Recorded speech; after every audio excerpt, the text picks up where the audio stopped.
going on, YouTube? It's your girl Fair Play here. Oh my goodness, back to do another video. Did you miss me? I missed y'all. Yeah, look at here, y'all. Now I know so much goes on. There's so much news that happens, entertainment-wise and otherwise. And it seems like I be missing all that good stuff, but I assure you, I don't miss it. I see all of it. Well, most of it anyway. And then on Wednesday nights when I do my radio show, I talk about some of it. But today, you know, one of the things that has, a couple of things that has crossed my computer screen, of course, has been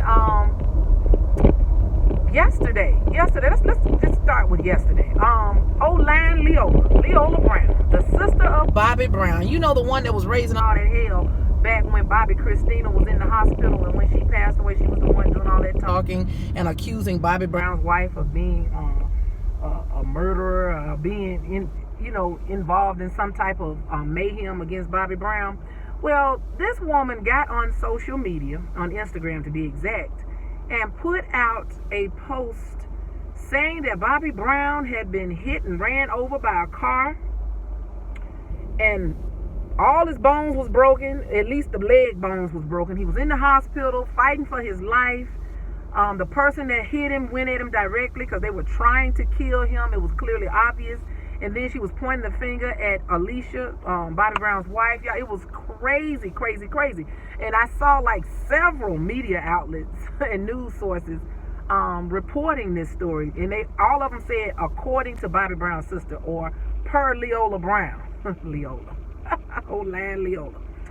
So anyway, I say, something don't sound right. So I did a little research. I went and looked up some more articles, went on Twitter and everything.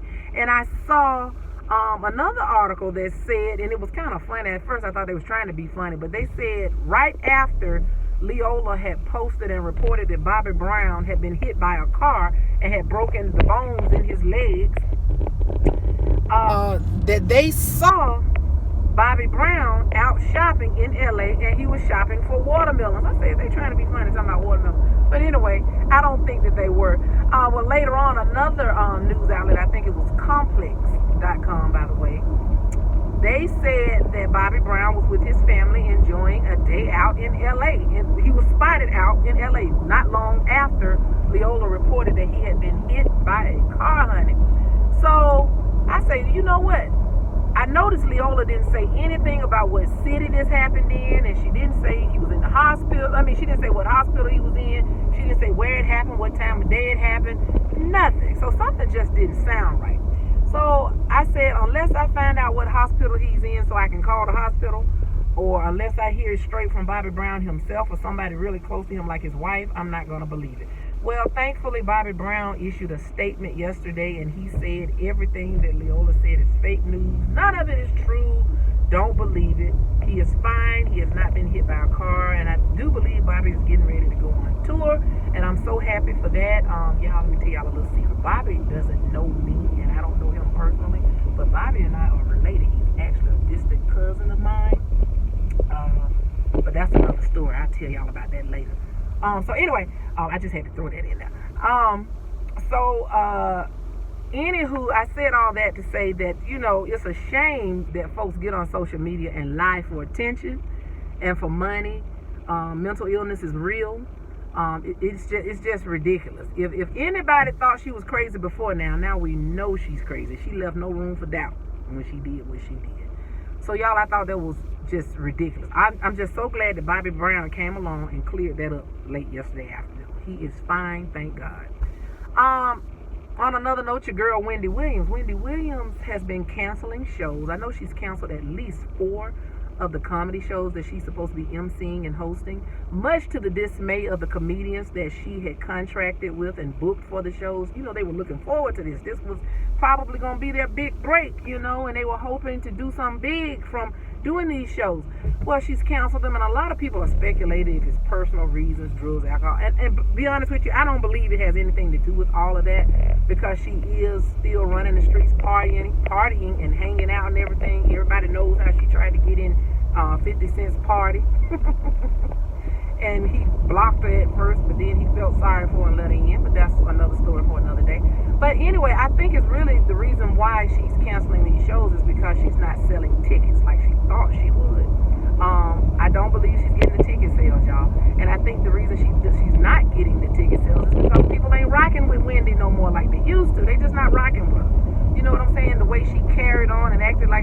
big, strong woman. She won't take no mess, giving out all this advice. Meanwhile, her life is in shambles. Her marriage is in shambles. Her husband is doing her like a dog. And all of that. And I think people just lost respect for her. Nobody's really interested in what she has to say or any product right now that she's putting out.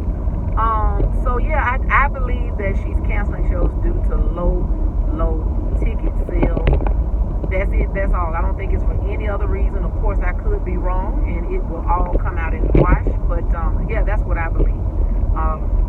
So yeah, those are the two things that I just wanted to mention primarily. We all have been seeing all this stuff going on with Jay-Z as it relates to the NFL and his new business deal with the NFL and Colin Kaepernick and how Funk Flex and Dame Dash talked about him. We saw how Jermaine Dupri came out and defended a statement that was put out by Funk Flex, and how the other dude, I can't think of his name, backpedaled and you know what popped about saying that Jay-Z told that Jermaine Dupri last year not to do an NFL deal. He warned them or told them not to do it. He wouldn't do it, and now he's turned around and he's doing it, and yet they are backpedaling on that. Well, there's a lot of mess going on with that, but you know, at the end of the day, Jay-Z is a businessman.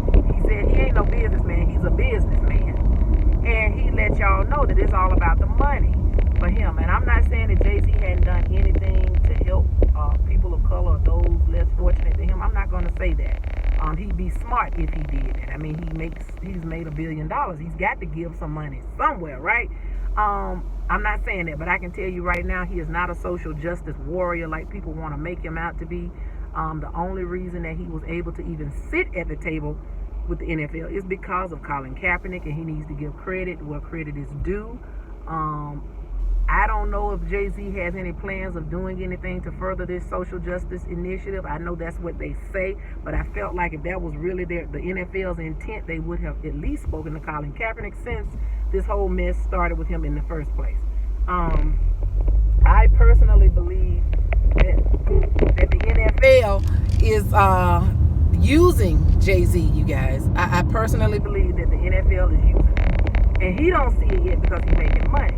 But they using him. They just basically using him to get back in the good graces of viewers of the Super Bowl and people who used to participate in the NFL. And they are using Jay-Z to get to the black community. And it's a shame. I'm offended that they think that they can literally influence me with a man that I don't even know. And don't really care that much about. I've never been a big Jay-Z fan. I ain't got nothing against him, but I've just never been a big Jay-Z fan. I know too much about him. I remember following him from way back when, in the early 90s. I remember when he did Hawaiian Sophie. I remember all of that. And I've just never been a big fan of Jay-Z because of the things that I've heard about him in the news. And I know he's shady. I know he's shrewd. That's how he's made his billions. It's because of his shrewd business deals. And you know he had to step on some necks to get where he is.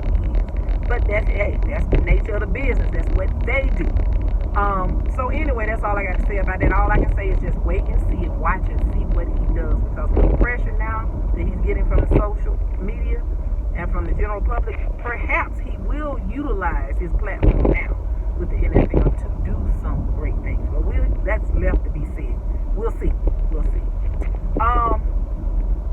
And I know I just rambled just then, but I am driving, and these people in my city can't drive. So anyway, y'all, I just also want to say that on Wednesday night, well, next Wednesday, actually, September 4th, I will be doing an exclusive phone interview on my radio show called The Fair Play Show. I will be interviewing a Mr. Paul Lamar Hunter, who is the 19th of 21 children. He managed to succeed in spite of all of the odds that he had to face growing up as a child in the middle of 21 children. And he's an author of the book, No Love, No Charity, The Success of the 19th Child. And it is a very interesting book. And his story is very interesting because he's going to tell you some things about his very own mother. He's going to talk about the things that he went through as a child that you never would think that anybody would expose to the public about their own mother. you know, a lot of times with people of color, we come from a background where we, you know, we kind of secretive. We don't tell everything that go on in our household. We just taught not to tell everything. But he's going to tell you some things, and he's going to make your jaw drop when you hear the things, because I'm going to ask him some very pertinent questions. And the book goes deep into it. So y'all be sure to check me out next Wednesday, September 4th at 7 o'clock p.m. The show starts at 7. He's not going to be on right at 7. It's going to be a little bit later on in the show. But I'm going to spend a substantial amount of time talking to him. So anyway, you guys, it was good to talk to you. Thank you for tuning in. Y'all have a great rest of the day. I'm trying to get on back to my job right after I get something to eat. But y'all take care and be safe out there in these streets, and I will see you later. Bye-bye.